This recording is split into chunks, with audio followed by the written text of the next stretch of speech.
How many women are on the jury?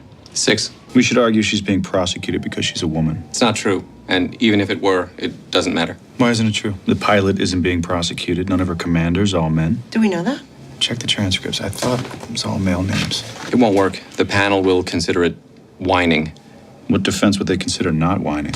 What'd you find? What do you have for me, ma'am? We asked the court's assistance in transporting a witness for the defense, a Lieutenant Matt Ventura. He was the pilot that was stationed with our client at the UAS, and he has firsthand knowledge of these events. Captain Moyer, do you have any objection to this? We don't, Your Honor. In fact, we've already transported him as a witness for the prosecution. Well, that's awkward. I work at Langley as a military analyst. And you were part of the sensor-to-shooter decision chain on the drone maneuver? Yes, the kill chain. Now, the defense has argued that there are many deaths in UAS maneuvers, and this is just one more. Is that true? There is, in fact, collateral damage in drone maneuvers, but most of these deaths are taken into account in the kill chain algorithm. You'll have to explain that, sir. We take into account the strategic value of eliminating a target, the potential damage to civilians, and proximity to mosques, schools, or hospitals. This is all entered into a computer algorithm which determines the worthiness of an attack. So there are some deaths of civilians that are deemed appropriate. Unfortunately, yes. Sometimes the value of killing an al-Qaeda target outweighs killing civilians. And that was the case with the al-Qaeda operative Ahmad al-Dasari.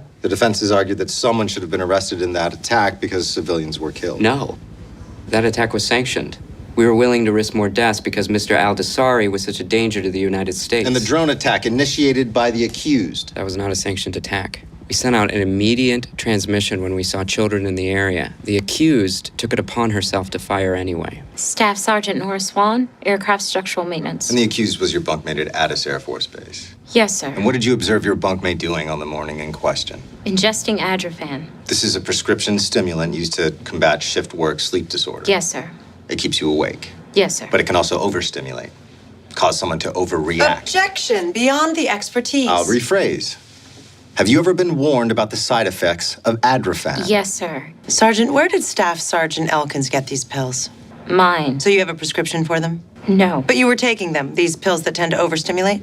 I was. Why? We're in double shifts on some days on maintenance. You know, it's the only way to stay awake. And you were fine with the risk of being overstimulated? Objection. I'll rephrase.